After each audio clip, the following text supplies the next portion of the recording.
Welcome back to Behind the Mic, the show where we dig into the nerdy stuff that makes your favorite podcasts sound and look amazing.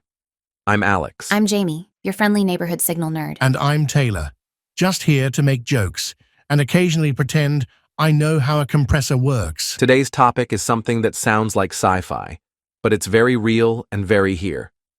Automatic AI-based camera switching for podcasts.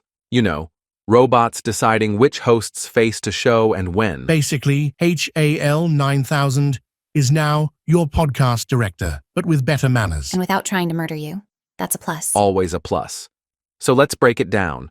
What is automatic camera switching, and why should podcasters care? Picture this. You're recording a podcast with video, maybe a YouTube show or a live stream. You've got multiple cameras pointed at each host. Traditionally, you'd need someone, like a tech operator, sitting behind a switcher, cutting between shots when someone speaks, reacts, or laughs. That job used to be my cousin Gary.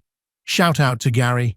He once cut to my sneeze for dramatic effect. So it's like having a super focused intern who never gets distracted by Instagram? Exactly. And it works faster than a human could. Some systems even recognize when multiple people are talking and will split the screen accordingly. I used to try to do that manually and ended up just cutting to the ceiling. One time, I filmed 45 minutes of my elbow. So, Jamie, give us the tech rundown. How does this AI switching actually work? Imagine you've got an audio feed for each mic. The AI engine constantly samples the decibel levels and tracks who's speaking, how often, and even how much each speaker contributes to the conversation over time. Wait, so the AI's judging me for interrupting too much? Basically, yeah.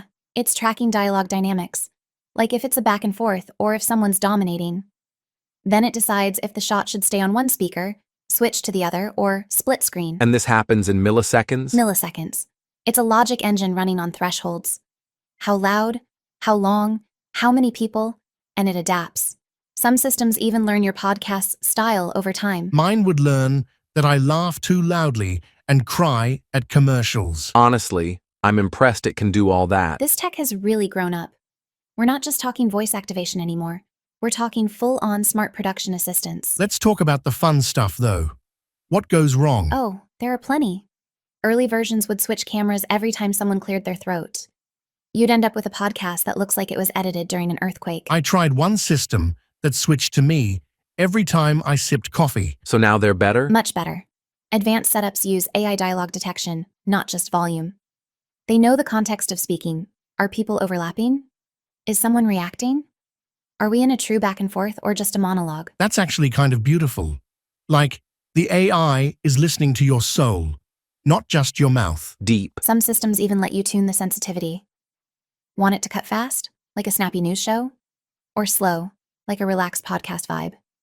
You can adjust that. Okay, so let's say I'm a podcaster with no tech crew, no budget for a director. This could let me focus on the content and still look pro? Exactly. You set it up once, and it just goes. You can record solo or with guests, and it'll do the hard part, keeping it visually interesting. And it works with software like vMix, OBS, and others? Yep. vMix is popular for this because it supports scripting, input switching, and audio buses. But newer apps are building friendlier interfaces with AI built in, like SmartMix Director. I feel like we should name the AI at this point. I vote for Cambot. Classic. Though I like Director Bot 9000. Sounds like it wears a little beret. I've been calling mine Jeff. Does Jeff respect your artistic vision? Jeff does not care. So, bottom line, AI camera switching is the future of podcast video. It's the present, really. If you want your podcast to look polished without hiring a crew, this is how you do it. And it's honestly fun. You watch it cut between you and your guest, and it feels like your show leveled up. Let's wrap up with a quick tip for anyone thinking about trying it. Test your mic levels first. If the AI hears bad audio, it'll make bad decisions. My tip? Don't whisper your punchlines. And mine. Start simple. Even 2 webcams and some good lighting can look fantastic with smart switching. That's it for today's episode of Behind the Mic. Big thanks to Jamie for dropping the knowledge and Taylor for just being you. I accept that. Happy to be your robot whisperer. See you next time, folks. And remember, let the AI do the switching so you can focus on the talking.